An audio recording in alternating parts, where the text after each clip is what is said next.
Hello, my dear students. So, today we will discuss the chapter Ecosystem from class 12th Biology. So, chapter is Ecosystem. First of all, you must know about ecosystem. कि what is ecosystem? Ecosystem is the interaction between the living and non-living. तो जो non living है हम उन्हें abiotic बोलते हैं और जो लिविंग है हम उन्हें बायोटिक बोलते हैं. तो what is ecosystem? Ecosystem is the interaction between living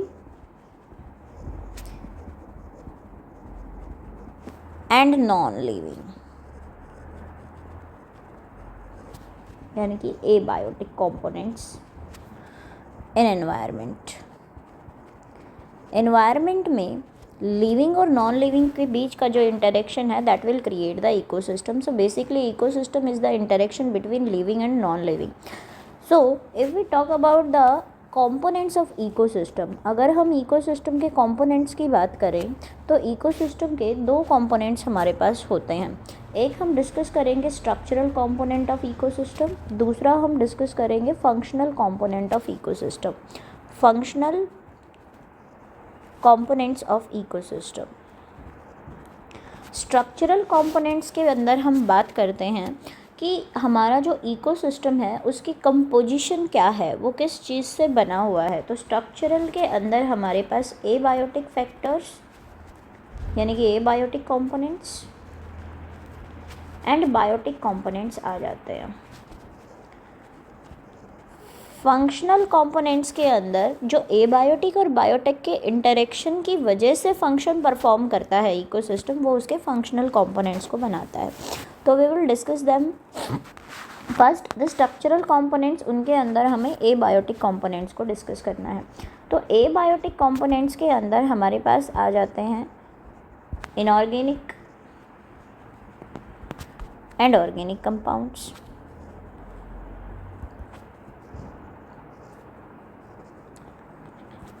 इसके बाद हमारे पास आ जाते हैं क्लाइमेटिक फैक्टर्स. क्लाइमेटिक फैक्टर्स के अंदर आपके पास टेम्परेचर, रेनफॉल,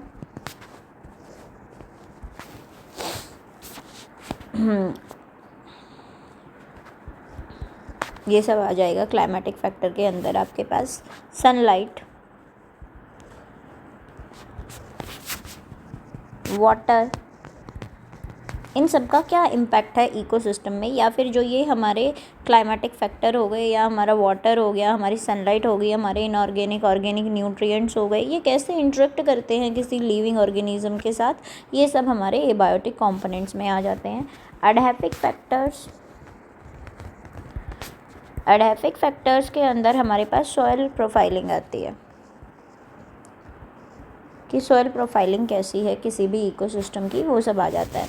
अगर हम बायोटिक कंपोनेंट की बात करें तो बायोटिक कंपोनेंट्स में हमारी फोना एंड फ्लोरा एग्जिस्ट करती है. फोना मतलब कि एनिमल्स और फ्लोरा मतलब कि प्लांट्स एग्जिस्ट करते हैं. तो बायोटिक कंपोनेंट्स को हमने फर्दर डिवाइड किया है प्रोड्यूसर्स में,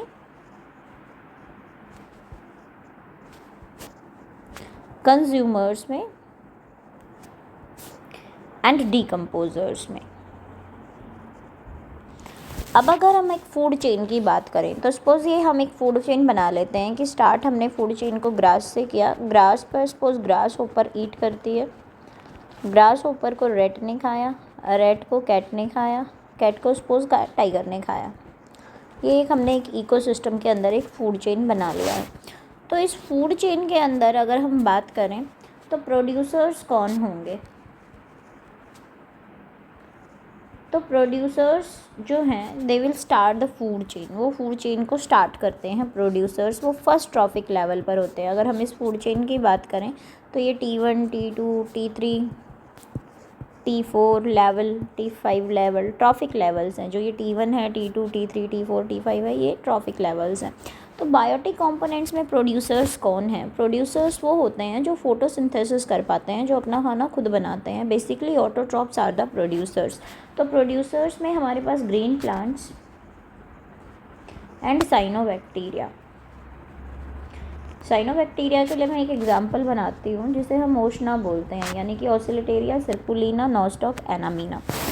तो जो ग्रीन प्लांट और साइनोबैक्टीरिया होता है, इनके अंदर क्लोरोफिल पिगमेंट होता है, और ये क्लोरोफिल पिगमेंट इन्हें हेल्प करता है सनलाइट को कैप्चर करने में, जिससे कि ये फोटोसिंथेसिस करते हैं। फोटोसिंथेसिस में inorganic nutrient carbon dioxide water को यूज़ करके लाइट की प्रेजेंस में और ग्लूकोज बना देते हैं, यानी कि ये अपना फूड खुद बनाते हैं। ये प्रोड्यूसर्स हैं।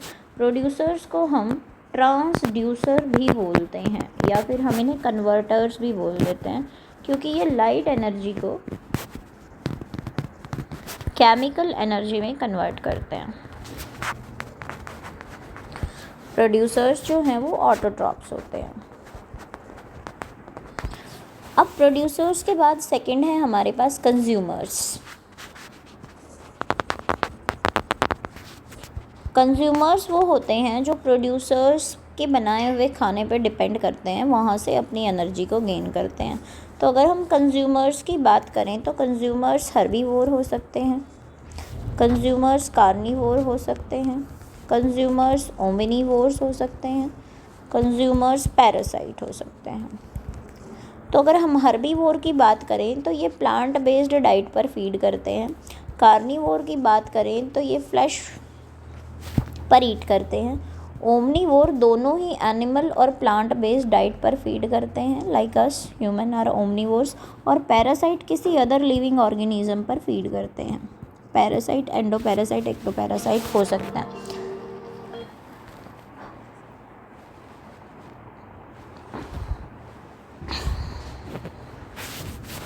तो यहाँ पर अगर हम इस फूड चेन के अंदर देखें तो ग्रास जो है, ग्रास ये प्रोड्यूसर लेवल पर है, ये फोटोसिंथेसिस करते हैं। जो ग्रास पर ईट करेंगे यानी कि T2 लेवल पर जो हैं वो क्या हो जाएंगे हमारे, वो हर्बीवोर्स हो जाएंगे। फिर T3 लेवल से हमारे कार्निवोर स्टार्ट हो जाते हैं। तो यहाँ पर अगर एक और बात देखें तो हम ये बोलें कि प्राइमरी कंज्यूमर कौन है, तो प्राइमरी कंज्यूमर जो है वो हर्बीवोर्स हैं। हर्बीवोर्स क्या हो जाएंगे, प्राइमरी कंज्यूमर हो जाएंगे। प्राइमरी कंज्यूमर जो हैं वो हर्बीवोर्स हैं। सेकेंडरी कंज्यूमर यहाँ पर अगर हम इस फूड चेन की बात करें तो सेकेंडरी कंज्यूमर रेट हो जाएगा, टर्शरी कंज्यूमर कैट हो जाएगी, और क्वाटरनरी कंज्यूमर हमारा कार्निवोर हो जाएगा। फिर इसी तरीके से अगर हम बात करें कि फर्स्ट ऑर्डर कंज्यूमर कौन है, तो फर्स्ट ऑर्डर कंज्यूमर यहाँ पर ग्रास ऊपर है। सेकंड ऑर्डर कंज्यूमर कौन है, हमारा रेट है। थर्ड ऑर्डर कंज्यूमर हमारा कौन है, वो कैट है। और फोर्थ ऑर्डर कंज्यूमर भी हमारा, फोर्थ ऑर्डर कंज्यूमर कौन है हमारे पास टाइगर है। तो प्राइमरी कंज्यूमर को ही हम फर्स्ट ऑर्डर कंज्यूमर बोल सकते हैं। कंज्यूमर आपको याद रखना है। अगर हम कार्निवोर्स की बात करें जो कि क्या है, एनिमल डाइट पर फीड करते हैं, तो यहाँ पर कार्निवोर स्टार्ट होते हैं रेट से। तो अगर फर्स्ट ऑर्डर कार्निवोर मैं बोलूँ इस फूड चेन के अंदर, तो फर्स्ट यानी कि फर्स्ट ऑर्डर कार्निवोर और प्राइमरी कार्निवोर अगर मैं बोलूँ यहाँ पर, तो प्राइमरी कार्निवोर इस फूड चेन के अंदर कौन होगा, रेट होगा हमारे पास। Secondary primary, this is primary carnivore, ये सेकेंडरी कार्निवोर कैट है इस फूड चेन में।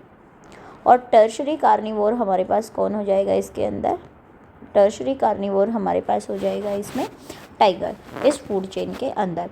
तो बायोटिक कंपोनेंट में पहले हमने प्रोड्यूसर कर लिया, देन हमने कौन कर लिया, कंज्यूमर्स कर लिया, लास्ट वी हैव डीकम्पोजर्स। अब डीकम्पोजर्स का काम क्या है, देखो किसी भी ट्रॉफिक लेवल पर ऐसा नहीं है कि सारा का सारा जो ग्रास है वो खा लिया जाएगा, नेक्स्ट ट्रॉफिक लेवल से कुछ बचेगा वो डेड होगा।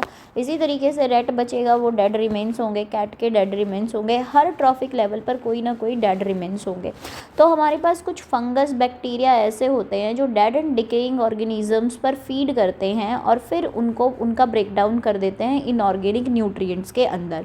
तो जब ये उनका इनऑर्गेनिक न्यूट्रिएंट्स में ब्रेकडाउन करते हैं डीकम्पोजर्स, ये मैं एक बार दोबारा से आपके लिए फूड चेन बना लेती हूँ कि ग्रास है, ग्रास होपर, रेट, कैट और टाइगर, ये हमने फूड चेन बनाया।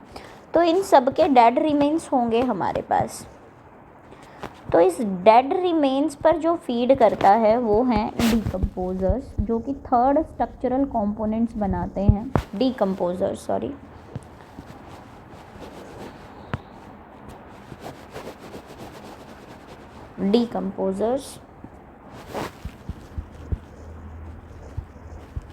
जो कि थर्ड स्ट्रक्चरल कंपोनेंट बनाते हैं हमारे इकोसिस्टम का। जो ये डीकम्पोजर्स हैं ये डीकम्पोज करते हैं डेड ऑर्गेनिक मैटर को यानी कि ये डेड रिमेन्स को इनऑर्गेनिक न्यूट्रिएंट्स में कन्वर्ट कर देते हैं। बेसिकली जो डीकम्पोजर्स होते हैं ये मिनरल रिसाइकलिंग में हेल्प करते हैं या फिर न्यूट्रिएंट रिसाइकलिंग में हेल्प करते हैं। देखो इन्होंने न्यूट्रिएंट रिसाइकलिंग की तो कि जो आपके पास ग्रासेस थी, इन्होंने क्या किया, इनऑर्गेनिक कंपोनेंट्स को, इनऑर्गेनिक कंपाउंड्स को यूज़ करके ऑर्गेनिक फूड बनाया, उस ऑर्गेनिक फूड को फूड चेन में आगे ट्रांसफ़र किया। फाइनली इनके जो डेड रिमेन्स थे उन ऑर्गेनिक कंपाउंड्स को फिर से इनऑर्गेनिक कंपाउंड में चेंज कर दिया गया by decomposers, and inorganic nutrients फिर सॉइल के अंदर चले जाते हैं, सॉइल में मिक्स हो जाते हैं। तो फाइनली ये न्यूट्रिएंट रिप्लेशनिंग में जो हेल्प करते हैं वो डीकम्पोजर्स हैं। डीकम्पोजर्स में हमारे पास फंगस एंड बैक्टीरिया आ जाते हैं। तो these are the microorganism which are used in the decomposition. Decomposers को ही हम रिड्यूसर्स भी बोलते हैं। जैसे हम लोग प्रोड्यूसर्स को ट्रांसड्यूसर बोलते थे क्योंकि वो लाइट एनर्जी को केमिकल एनर्जी में कन्वर्ट करते थे, वैसे ही हम डीकम्पोजर्स को रिड्यूसर बोलते हैं। ये तो थे हमारे पास स्ट्रक्चरल कंपोनेंट किसी भी इकोसिस्टम के, स्ट्रक्चरल कंपोनेंट थे इकोसिस्टम के, बायोटिक एंड एबायोटिक कंपोनेंट्स। अगर मैं फंक्शनल कंपोनेंट्स की बात करूं किसी भी इकोसिस्टम के, तो किसी इकोसिस्टम में फंक्शनल कंपोनेंट्स क्या हो सकते हैं? तो अगर हम इकोसिस्टम के फंक्शनल कंपोनेंट्स की बात करते हैं तो फंक्शनल कंपोनेंट्स ऑफ इकोसिस्टम, तो फंक्शनल कंपोनेंट में बेटा पहले हमारे पास आ जाता है प्रोडक्टिविटी, कि आपने कोई भी इकोसिस्टम बना लिया उसकी प्रोडक्टिविटी क्या है। फॉर एग्जांपल हम पॉन्ड को ले लेते हैं कि हमारे पास पॉन्ड इकोसिस्टम है, तो पॉन्ड के अंदर क्या होगा, पॉन्ड इकोसिस्टम के अंदर आपके पास फाइटोप्लैंक्टन्स होंगे यानी कि प्रोड्यूसर्स होंगे। फिर पॉन्ड में फाइटोप्लैंक्टन्स पर फीड करने वाले जूप्लैंक्टन्स होंगे यानी कि हर्बीवोर होंगे। फिर उसमें क्या होंगे, कार्निवोर होंगे, फिश होंगी, लार्ज फिश होंगी। तो एक पॉन्ड से क्या प्रोडक्टिविटी मिल रही है उसे हम एक पॉन्ड में क्या प्रोड्यूस हो रहा है उसे हम प्रोडक्टिविटी बोलेंगे। So the productivity is the function of ecosystem. Productivity किसका फंक्शन हो जाता है? इकोसिस्टम का फंक्शन हो जाता है प्रोडक्टिविटी। इसके अलावा nutrient recycling is also the function of ecosystem. Nutrient की रिसाइकलिंग इकोसिस्टम का फंक्शन है। न्यूट्रिएंट की रिसाइकलिंग किसके थ्रू होती है बेटा? न्यूट्रिएंट की रिसाइकलिंग होती है डीकम्पोजिशन के थ्रू। तो again decomposition is the function of ecosystem. Decomposition is the function of ecosystem. और जो ये फंक्शन होते हैं इकोसिस्टम के, they are gained through the food chain, food web. इन सब के थ्रू हम क्या करते हैं, इन सब के थ्रू हमारा इकोसिस्टम का जो फंक्शन है वो फंक्शन हमारा ऑपरेट होता है। तो अब अगर हम बात करें इकोसिस्टम के अंदर कि हमने इसके स्ट्रक्चरल और फंक्शनल कंपोनेंट्स की बात कर ली है, अगर हम टाइप ऑफ इकोसिस्टम की बात करें, so on the basis of habitat कि इकोसिस्टम कहाँ पर है, हैबिटेट के बेस पर ecosystem can be of two type. Ecosystem दो तरीके का हो सकता है on the basis of habitat. क्या हो सकता है इकोसिस्टम? एक इकोसिस्टम हो सकता है नेचुरल इकोसिस्टम, एक इकोसिस्टम हो सकता है मैन मेड और आर्टिफिशियल इकोसिस्टम, और मैन मेड इकोसिस्टम। सो जो नेचुरल इकोसिस्टम है इसके अंदर हमारे पास एक्वाटिक इकोसिस्टम और टेरेस्ट्रियल इकोसिस्टम आ जाता है। टेरेस्ट्रियल इकोसिस्टम के अंदर हमारे पास फॉरेस्ट इकोसिस्टम, ग्रासलैंड इकोसिस्टम, ये सब आ जाते हैं। और एक्वाटिक इकोसिस्टम के अंदर हमारे पास लैंटिक इकोसिस्टम, लेटा हुआ इकोसिस्टम, लॉटिक लेटा हुआ ecosystem, lentic moving running ecosystem. तो लॉटिक इकोसिस्टम के अंदर हमारे पास पॉन्ड एंड लेक आ जाते हैं जहाँ पर वाटर स्टेगनेंट होता है, पानी रुका होता है। और लैंटिक इकोसिस्टम के अंदर हमारे पास रिवर एंड एस्चुरीज आ जाते हैं। उसके अलावा एक्वाटिक इकोसिस्टम के अंदर ओपन सी, ठीक है, कोस्टल एरिया इकोसिस्टम, ये सारी चीज़ें हमारे पास आ जाते हैं। जो नेचर में एग्जिस्ट करता है वो नेचुरल इकोसिस्टम है। आर्टिफिशियल इकोसिस्टम के अंदर हमारे पास Fishes in aquarium. Aquarium is human made. You can say bacteria in a plate, bacteria in plate, cultural plate, या फिर agriculture land area, agro ecosystem, ये हमारे आर्टिफिशियल इकोसिस्टम के अंदर आते हैं. So on the basis of habitat we have two type of ecosystem, natural ecosystem and artificial ecosystem. On the basis of size, we have micro ecosystem and macro ecosystem. अगर किसी ecosystem का size बहुत बड़ा है तो हम उसे large size के इकोसिस्टम को हम क्या बोलते हैं, मैक्रो इकोसिस्टम. अगर साइज़ छोटा है, स्मॉल साइज़ के इकोसिस्टम को हम क्या बोलते हैं, माइक्रो इकोसिस्टम. माइक्रो इकोसिस्टम के अंदर आपके पास एक्वेरियम आ जाएगा. मैक्रो इकोसिस्टम के अंदर हमारे पास फॉरेस्ट हो गया, हमारे पास ग्रास लैंड एरिया हो गया, एग्रो इकोसिस्टम हो गया. ये सारे के सारे मैक्रो के अंदर आ जाते हैं. Pond is also included in the micro ecosystem. अब नेक्स्ट है हमारे पास कि depending upon the components, component के ऊपर डिपेंड करेगा कि कॉम्पोनेंट्स उसके अंदर सारे हैं या नहीं है. इस बेस पर इकोसिस्टम को दो हिस्सों में डिवाइड किया है, incomplete ecosystem and complete ecosystem. Complete ecosystem बेटा वो होता है जहाँ पर सभी के सभी functional components and structural components are present in the ecosystem. Like आपका फॉरेस्ट इकोसिस्टम हो गया, वहाँ से आपको प्रोडक्टिविटी आ रही है. ग्रासलैंड इकोसिस्टम हो गया, वहाँ पर फूड चेन रन कर रही है, एनर्जी फ्लो हो रहा है, सब कुछ है वहाँ पर. तो वो आपका कंप्लीट इकोसिस्टम है. इनकम्प्लीट इकोसिस्टम में कुछ ना कुछ मिसिंग होगा. For example aquarium. Aquarium is the example of incomplete ecosystem. Aquarium में क्या होता है, there is no productivity. Aquarium में कोई प्रोडक्टिविटी तो नहीं होती है ना, मैन मेड इकोसिस्टम है. जैसे agro ecosystem is also man made ecosystem, but agro ecosystem के अंदर वी हैव प्रोडक्टिविटी, कुछ ना कुछ प्रोडक्ट निकल के आ रहा है हमारे पास. लेकिन एक्वेरियम के अंदर, aquarium in fishes in an aquarium is also man made ecosystem, but इसके अंदर प्रोडक्टिविटी ज़ीरो है, तो इसलिए हम इसे इनकम्प्लीट इकोसिस्टम बोलते हैं. These are the classification of ecosystem and this is it for today. Next lecture में हम इस चैप्टर को आगे कंटिन्यू करेंगे. Thank you so much.